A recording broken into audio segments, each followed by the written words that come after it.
우리가 지지난주에는 이 롯의 가족의 이야기를 하였죠. 아브라함 덕분에 롯의 가족이 살아났잖아요. 그죠? 이러니 이제 아브라함에게 하나님께서는 100세의 아들을 허락하셨습니다. 자, 100세의 아들을 낳는다는 것 여러분들 상상할 수 있습니까? 그때 아내의 사라의 나이가 90세예요. 자, 여자가 90세에 경수가 끊어진 그런 나이에 아이를 가질 수 있습니까? 하나님께서 하게 하신 거예요. 자, 그래서 전능하신 하나님이신 것을 우리는 또한 볼 수가 있고요. 자, 100세의 아들을 얻었다는 것이 아브라함에게 어떤 의미일까요? 그 아들이 아브라함에게 어떤 존재일까요? 너무 귀하죠. 말로 다 할 수가 없죠. 자, 그러면은 아브라함에게 100세의 아들을 주신 하나님은 아브라함에게 어떤 존재일까요? 전능하신 하나님이란 절대적인 믿음이 있겠죠. 그런데 이제 여기서 우리가 궁금해진 것이 있습니다. 아브라함에게 하나님이 몇 번째일까요? 하나님이 첫 번째일까요? 아들이 첫 번째일까요?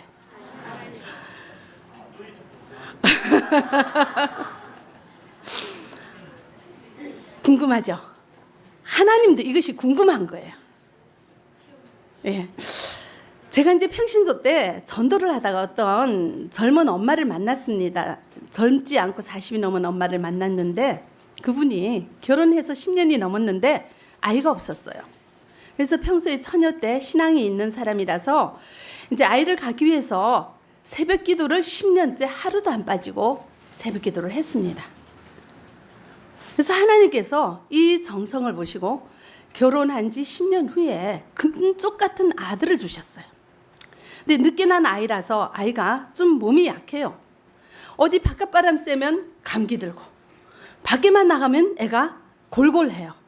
그래서 이 귀한 아들이 자꾸 아프니까 밖에만 나가면 아프니까 이 엄마는 이제 아이를 데리고 외출을 하지 않기 시작했습니다. 집에서 아이를 키우고 있는데 새벽 기도해서 난 아들이니까 하나님 앞에 믿음의 고백은 해야 되잖아요. 주일날 예배 드리러 갑니다. 근데 예배 드리고 집에 왔는데 또 아파요. 이 엄마의 마음에 이제 막 갈등이 생기는 거죠. 그래서 아이가 아프니까 예배를 한 주 빠지고 또 그 다음 주에도 빠지고 자끔 이렇게 차츰 예배를 빠지다 보니까 한 달이고 두 달이고 예배를 안 드리기 시작했어요. 그러니까 이제 1년이 넘게 2년이 넘게 아예 예배를 드리지 않고 집에서 아이만 보는 거예요.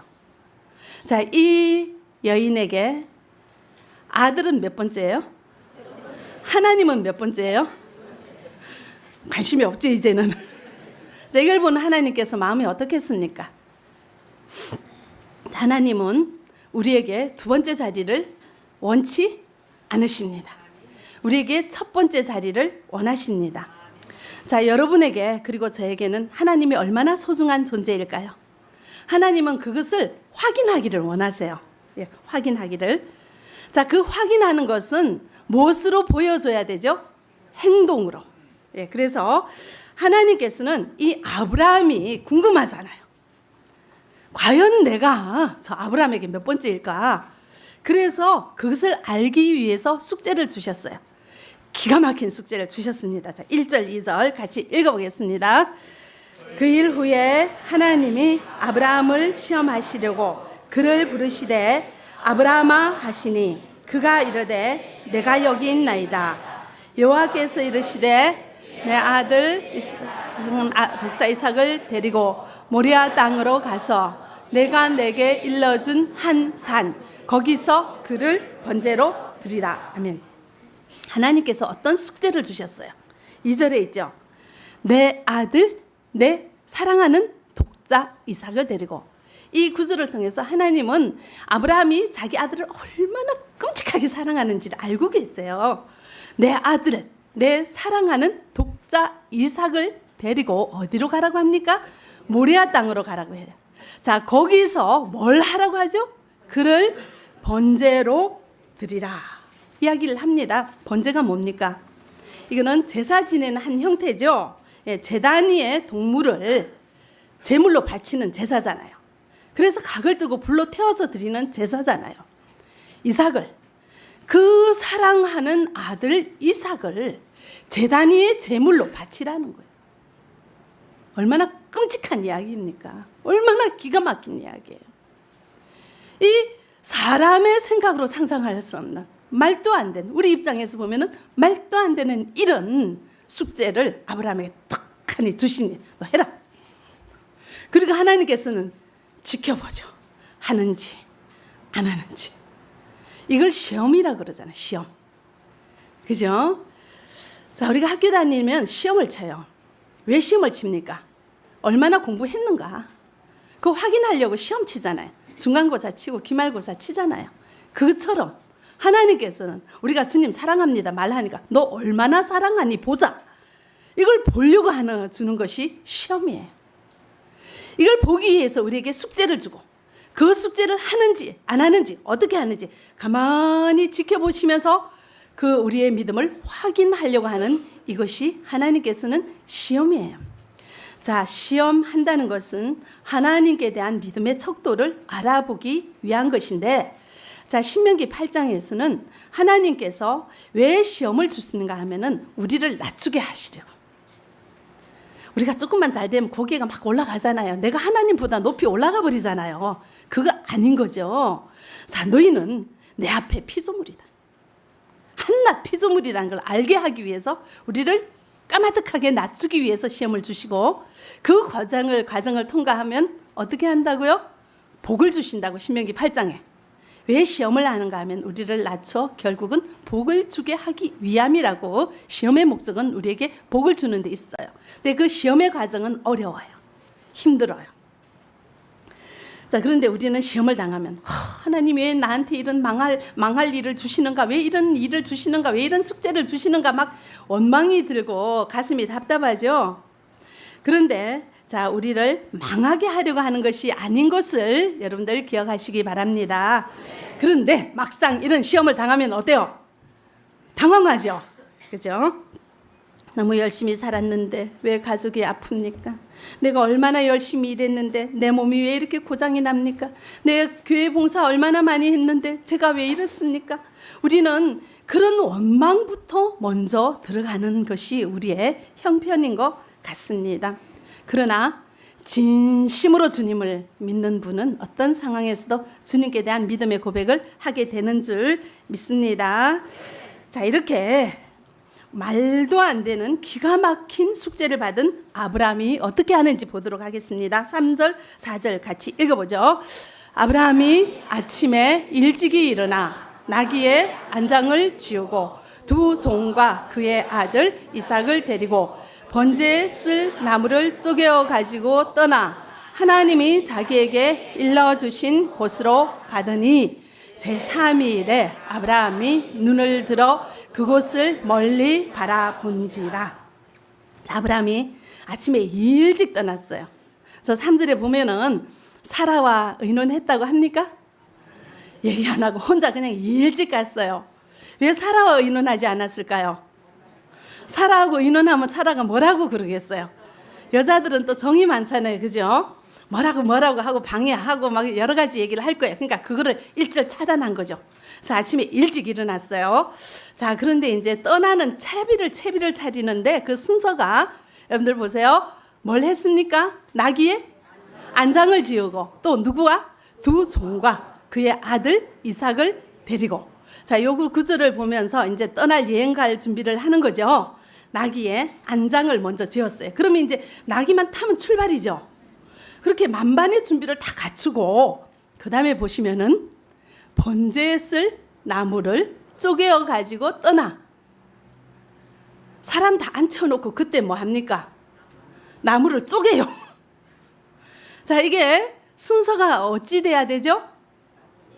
어디 나가서 쓸 나무가 필요하면 그 나무를 미리 쪼개어 놓고 다 준비해 놓고 나귀의 안장을 지우고 타고 출발하면 그만이죠. 근데 아브라함은 이 순서를 거꾸로 해요. 저기서 우리가 아브라함의 마음이 보이죠? 어떤 마음이에요? 이거 안 하면 안 되나? 그죠? 번제에 쓸 나무가 필요한데 그걸 안 하고 싶은 거예요. 그러니까 조금이라도 놓쳐보려고 안 하려고 이렇게 미적미적 하다가 딱 결단을 하고 나무를 쪼개고 그제서야 나무를 쪼개고 떠나는 거예요. 자, 이것을 통해서 우리가 아브라함의 마음이 그 갈등하는 마음이 보이죠? 그래서 위대한 믿음의 사람 아브라함도 저런 숙제를 기가 막힌 숙제 앞에서는 마음이 이렇게 갈등이 있은 것을 볼 수가 있습니다. 자, 그 다음에 4절에 보시면은 며칠에? 제3일에 그 모리아 산에 가는데 며칠이 걸렸어요? 3일이 걸렸어요. 하나님께서는 바로 옆에 가서 하라 하지 왜 3일이나 가라고 할까요? 그죠? 왜 3일이란 기간을 주죠?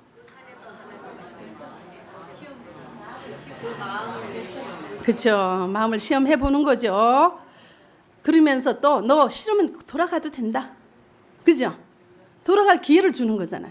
자, 하나님께서는 여러분에게 교육상 하라고 하지만 안 해도 된다 그래요. 자, 하는 건 누구의 선택이에요? 여러분의 선택이에요. 여러분이 선택하셔서 이 자리에 있는 거 여러분들 믿으시죠? 왜 이 자리에 있습니까? 믿음 때문에. 하나님께 대한 사랑의 고백으로 직분 감당하죠? 여러분이 선택하신 거예요. 그러니까 아브라함도 3일 길을 가면서 돌아갈 수 있지만 끝까지 갔습니다. 또한 아브라함은 그 3일 동안 이 마음이 어땠겠습니까? 자기 아들을 번제로 드려야 되는데 찢어지는 것 같겠죠? 그 찢어지는 아픔을 3일이나 겪었어요. 이것은 하나님 아버지의 마음을 또한 경험하라는 하나님의 뜻이기도 하죠. 이삭을 번제에 드리는 것은 십자가에 달려 피를 흘리시는 예수 그리스도를 예표하는 것입니다. 자기 아들을 십자가에 내어주시는 하나님 아버지의 마음이 어떠한지 우리에게 경험하라는 것이죠. 하나님은 자기 아들을 직접 죽이면서까지 우리를 살리시기를 원하셨던 그 하나님 아버지의 마음을 기억할 수 있기를 바랍니다. 그래서 쉽게 된 게 아니에요. 그죠? 찢어지는 가슴을 안고 우리를 살리시기를 원하셨던 하나님 아버지의 큰 사랑을 오늘 또 기억할 수 있기를 바랍니다. 자, 5절 우리 같이 읽어보겠습니다. 이에 아브라함이 종들에게 이르되 너희는 나귀와 함께 여기서 기다리라. 내가 아이와 함께 저기 가서 예배하고 우리가 너희에게로 돌아오리라 하고. 자, 이제 도착했습니다. 그래서 종들에게 얘기해요. 자, 너희는 여기서 기다리라. 나는 저 산에 가서 번제를 드리고 오겠다 하고 얘기하는데 밑에서 두 번째 줄에 보세요. 예배하고 누가? 우리가 너희에게 돌아오리라. 생각해 보세요. 이삭하고 둘이서 산에 가요. 이삭은 번제로 드려야 되잖아요. 그럼 낳는 사람이 몇 사람이에요? 한 사람인데 그러면은 내가 돌아오리라고 얘기를 해야 되죠. 근데 여기에는 뭐라 그래요? 우리는 몇 사람 이상이죠? 두 사람 이상이죠. 그럼 이삭이 돌아온대요. 어떻게 이렇게 말할 수가 있죠? 믿음이죠. 그죠? 히브리서 11장 19절에는 그가 하나님이 능히 이삭을 죽은 자 가운데서 다시 살리실 줄로 생각하고 이삭을 번제로 드렸다고 기록이 되어 있습니다. 그래서 아브라함에게는 내가 번제로 제물로 우리 아들을 드릴지라도 하나님께서 다시 살리시고 반드시 돌아오리라는 이런 믿음이 있는 것을 볼 수가 있습니다. 자, 우리에게는 이런 믿음이 있습니까? 자, 하나님은 예수 그리스도를 통해서 우리를 구원하시고 영원한 생명을 주신다고 말씀하십니다. 이 땅은 잠깐이요 저 영원한 하늘나라가 영원히 사는 곳이라고 말씀하십니다. 믿어지십니까? 영생의 소망, 구원의 확신 있습니까? 그러면은 이 잠깐 살 땅이 더 중요합니까? 저 영원한 곳이 더 중요합니까? 자, 이게 믿음 있는 사람 다 그렇게 말해요. 그죠? 그렇게 말하는 건 쉬워요. 누구나 다 그렇게 할 수 있어요. 우리가 찬양할 때 내게 있는 모든 것 주님께 다 드립니다. 뭐 내게 있는 향유, 옥합 뭐 다 드린다고 아까도 찬양은 할 수 있어요. 근데 그걸 진짜로 믿는 사람은 행동을 하죠. 자, 여러분들은 그 믿음을 행동으로 표현하라, 증명하라고 주시는 여러분들에게 여러 가지 숙제가 있죠. 각자에게 주시는 숙제가 있습니다. 자, 여러분들에게 교구장이란 숙제를 주셨어요. 늘 할까 말까 갈등하지 마시고 그것을 기쁨으로 감당하는 믿음을 보여주시기를 바랍니다. 정말이에요? 아멘이시죠? 자, 하나님께서는 우리 이 세상의 모든 물질이 다 하나님 거래요. 내가 열심히 일해서 한 달 벌었지만 그 주시면서 이건 내가 준다고 얘기해요. 내가 버는 돈입니까? 하나님이 주시는 돈입니까? 믿으시죠? 아멘이시죠? 그걸 믿음으로 그러면 10의 1을 주님께 드리라고 주님께서 말씀하시는데 그것을 행동으로 주님 앞에 증명하셔야 되는 거예요. 자, 원수를 사랑하라고 하십니다. 우리가 사랑해야 되잖아요. 사랑의 숙제를 주셨는데 자, 믿음이 있는 자 할 수 있죠? 말만 아멘 하는 건 쉬워요. 진짜로 사랑하는 거는 어려워요. 그런데 자, 아멘한 우리 아브라함이 어떻게 했을까요? 보겠습니다. 9절 우리 같이 보죠. 하나님이 그에게 일러주신 곳에 이른지라 이에 아브라함이 그곳에 제단을 쌓고 나무를 벌려놓고 그의 아들 이삭을 결박하여 제단 나무 위에 놓고 손을 내밀어 칼을 잡고 그 아들을 잡으라. 칼을 들었어요. 하나님께서는 사람을 죽이는 제사를 좋아하지 않아요. 혐오해요. 그런데 그런 명령을 하신 것은 하나님의 깊은 뜻이 있는 거죠. 하나님의 그 선하시고 깊은 뜻을 우리 아브라함은 믿습니다 얘기했잖아요. 그죠? 우리가 돌아오리라 말했잖아요. 믿었기 때문에 그 칼을 잡고 아들을 잡으려고 할 수 있었던 것입니다. 그래서 제가 초신자 때요, 이 성경을 읽고 겁이 났어요. 야, 하나님이 나한테도 이렇게 아들을 번제로 드리라고 하면 어떡하나. 겁이 나는 거예요. 그래서 제가 목사님한테 물어봤어요. 나한테 그러라고 하면 난 못할 것 같은데 어떡하죠? 불순종해도 돼요? 하고 이제 막 고민하는 거를 이렇게 상담을 했더니 목사님께서 하시는 말씀, 아무에게나 그러지 않는데요. 각자에게 믿음의 분량이 있기 때문에 감당할 만한 것만 주지 그렇게 엄청나게 모든 사람에게 기가 막힌 숙제를 주진 않는다는 거예요. 안심하세요, 여러분들. 그렇지만 돌아보세요. 나에게 주신 나의 믿음의 분량에 따라서 지금 나에게 주신 숙제라고 여러분들 알고 있는 거 있잖아요. 그것을 순종으로 감당하는 우리가 될 수 있는지 돌아보시고 행동으로 증명하셔야 되잖아요. 믿는다고 말은 100번 할 수 있어요. 하나님은 그 말에 속지 않으세요. 행동으로 보이라 하잖아요. 자, 그래서 아브라함이 행동으로 보였습니다. 우리는 그래요. 믿음은 있는데요, 저 힘든 거 하기는 싫어요. 제 주님 너무 사랑하는 거 아시죠? 근데요, 나한테 있는 물질은 내 거잖아요. 드리기 싫어요. 믿음은 있다고 말로 해요. 우리가 이제 이렇게 교구 모임을 하거나 이러면 많은 사람들이 나 믿음 좋다고 얘기하는데 그런 말에 여러분들 요동하지 마세요. 믿음은 말로 하는 게 아니고요, 행동으로 보이는 거예요. 자, 믿음은 자기를 자랑하는 게 아니고 자기를 낮추는 거죠. 믿음은 다른 사람을 지배하는 게 아니라 섬기는 거예요. 그런 우리의 모습이 신앙의 모습으로 믿음을 증명하는 거지, 내가 말이지 어디 가서 뭘 했고 몇십 년 믿었고 내가 뭘 했고 뭐 이런 말로 자랑할 것이 아니라는 거예요. 행동으로 보여줘야 된다는 것 여러분들 기억할 수 있기를 바랍니다. 자, 이런 우리의 믿음을 하나님 앞에 증명하라고 하나님께서 우리에게 주시는 숙제가 있어요. 성찰하시고 돌아보시고 깨달으시고 아브라함처럼 결단하는 은혜가 있기를 바랍니다. 저도 이제 하나님께서 제게 그런 숙제를 주셨어요. 그렇게 뭐 아브라함처럼 기가 막힌 숙제는 아니지만 내 입장에서는 기가 막힌 숙제를 제가 받았어요. 어떤 거냐면은 이제 제가 눈이 고장이 나니까 깨달아지는 게요, 그전에는 이제 제가 이제 체력이 좋아요. 저는 이제 남자들 일하는 걸 같이 하고 싶을 정도로 힘이 좋아요. 제가 만약에 이렇게 근로자로 일했다면 가정집에서 일하지 않고 저는 건설 현장에서 일했을 것 같아요. 그 정도로 그런 일에 관심이 있고 힘이 좋아요. 그래서 저는 내 육체를 과신했어요. 근데 봤더니 보이지 않는 이 눈이 그렇게 이제 약해서 고장이 났잖아요. 그래서 이걸 보면서 제가 깨달아지는 것이 참 인생은 한 번 왔다가 가는 인생이지만 그 가는 시점이 아주 멀리 있다고 생각을 했는데 가깝구나. 내가 이렇게 나이가 들었구나. 노화가 됐대요. 그래서 가깝구나. 생각이 들어지고 자, 우리 인생은 이 세상에 한 번 왔다가 가지 않는 사람이 없잖아요. 나는 그 시간이 아주 멀리 있다고 생각을 했는데 아주 가깝다는 거 느껴졌고 그래서 이제 저 자신의 인생을 돌아보았습니다. 내가 오직 한중사랑교회 사역을 하기 위하여 지금까지 달려왔지만 그러면은 내가 이 사역을 영원히 할 수 없잖아요. 어느 시점에는 간둬야 되잖아요. 근데 지금 간두는 건 아니고 그죠? 앞으로 더 많이 할 수 있겠죠. 그렇지만 그럴 시점을 예측을 해야 된다는 거죠.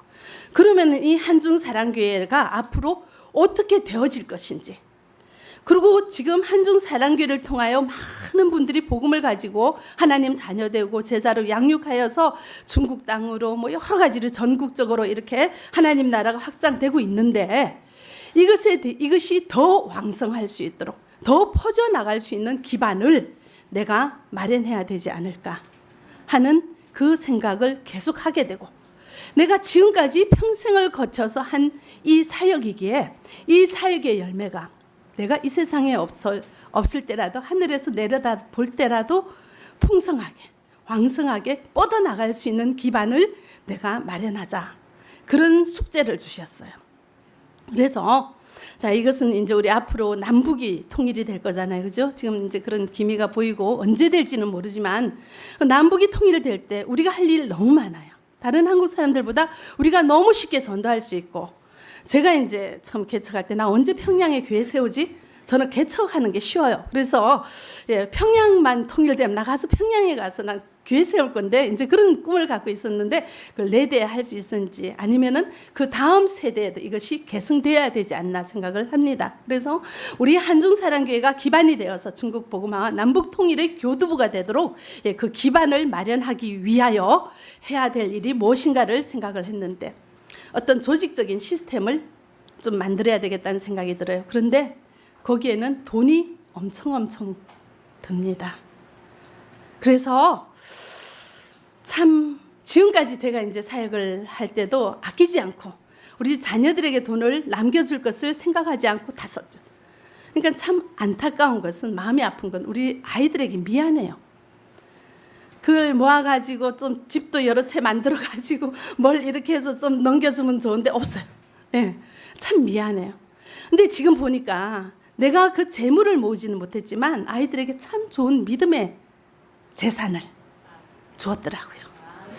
참 그게 참 분복인 것 같고 그게 복이라는 게 저절로 느껴지고 내가 우리 아이들 앞에 앉혀놓고 공부해라 뭐 해라 안 하고 그냥 방목했는데 하나님께서 직접 키우셔가지고 너무 아름다운 가정을 가지고 살아가고 있고 하나님 앞에 바르게 이쁘게 지금 살고 있는 모습이 하나님이 하시면 내가 하는 것 이상으로 100배 좋은 있다, 결과가 있다, 열매가 있다 제가 경험했잖아요.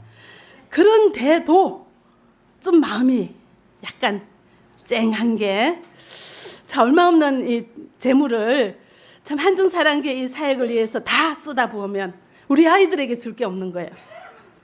선택하라고 하십니다. 하나님께서 숙제로. 그것으로 믿음을 보여라 하는 거예요. 그래서 결정을 했어요. 우리가 헌신하자. 그래서 어떤 무엇을 만들어서 중국 복음화 남북 통일의 교두보가 되는 그 사역을 우리가 이 세상에 없을지라도 대를 이어 계승할 수 있도록 모든 게 이어갈 수 있도록 그래서 우리를 통해서 하나님 나라가 확장되어지는 그 놀라운 역사가 우리 대에서 끝나는 것이 아니라 우리의 자녀 대에서 우리의 손자 대에서 그 차후로 우리가 하늘나라에서 그 영원한 세상에서 바라보고 살 때 참으로 기뻐하면서 살아갈 수 있는 그 기반을 만들 것을 순종할 것을 주님 앞에 결심을 했습니다. 그런데 이것은 말로 할 수는 있는 거잖아요. 자, 그래서 아브라함이 그것을 직접 행동으로 옮긴 것처럼 이제 하나님의 인도하심을 따라 순종할 숙제가 우리에게 남겨져 있는데 능히 감당할 수 있음을 믿습니다. 예. 그래서 눈이 아프게 하신 이유가 있었구나. 예, 인생의 진리를 돌아볼 수 있게 주님께서 그런 것을 깨닫게 해 주셨습니다. 자, 이렇게 우리에게는 각자에게 우리에게 숙제를 주시는 것이 있습니다. 여러분들에게는 어떤 숙제를 주셨습니까? 어떻게 감당하실 것입니까? 말로만 감당하실 것입니까? 계속 미룰 것입니까? 당장 즉시로 아브라함처럼 아침에 일찍 일어나서 나귀의 안장을 지우고 떠날 것입니까? 돌아볼 수 있기를 바랍니다. 자, 하나님께서 이 아브라함의 믿음을 확인했죠. 11절, 12절 우리 같이 읽어보겠습니다. 여호와의 사자가 하늘에서부터 그를 불러 이르시되 아브라함아 아브라함아 하시는지라. 아브라함이 이르되 내가 여기 있나이다 하매 사자가 이르시되 그 아이에게 내 손을 대지 말라. 그에게 아무 일도 하지 말라. 내가 내 아들 내 독자까지도 내게 아끼지 아니하였으니 내가 이제야 하나님을 경외하는 줄을 아노라. 하나님은 행동으로 증명하기를 원하십니다. 이제야 내가 하나님을 경외하는 줄을 아노라. 아브라함에게 하신 말씀 오늘도 들을 수 있는 우리가 되어지기를 바랍니다. 근데 하나님께서는 우리는 하나님 앞에 헌신하고 드리는 것이 손해보는 것 같지만요, 하나님 그렇지 않으셔요. 어떤 복을 주신다고 말씀하십니까? 16절 18절까지 읽어보도록 하겠습니다. 이르시되 여호와께서 이르시기를 내가 나를 가리켜 맹세하노니 내가 이같이 행하여 내 아들 내 독자도 아끼지 아니하였은즉 내가 내게 큰 복을 주고 내 씨가 크게 번성하여 하늘의 별과 같고 바닷가의 모래와 같게 하리니 내 씨가 그 대적의 성문을 차지하리라. 또 씨로 말미암아 천하 만민이 복을 받으리니 이는 내가 나의 말을 준행하였음이니라 하셨다 하니라. 아멘. 약속의 말씀이에요. 오늘 우리에게 주시는 약속의 말씀입니다. 믿어지십니까? 믿어지십니까? 이 세상의 한 푼 두 푼에 우리 정신 빼앗기지 마시고 저 영원한 하늘나라를 바라보며 특별히 청년의 때에 있는 분들은 너무나 귀하고 복된 인생을 앞으로 이 땅에서도 귀하게 살아갈 수 있는 기회를 주셨잖아요. 그죠? 그 기회를 놓치지 마시고 믿음으로 순종하며 살아가서 아름답고 복된 인생을 설계하는 우리 청년들이 되기를 바라고요. 또한 우리 장년 여러분들도 우리 하나님 나라를 바라보며 이 하나님이 주신 약속의 말씀을 한 귀로 듣고 한 귀로 흘리지 마시고 믿어지는 역사가 있기를 바랍니다. 이 믿음을 행동으로 순종함으로 표현하는 은혜가 있기를 바랍니다. 우리 각자에게 주신 숙제가 무엇인지 돌아보면서 우리 독자 아들을 아끼지 아니하시는 예수 하나님 아버지께서 오늘도 우리에게 주시는 이 약속의 말씀 붙들고 승리하는 우리가 되어지기를 바랍니다.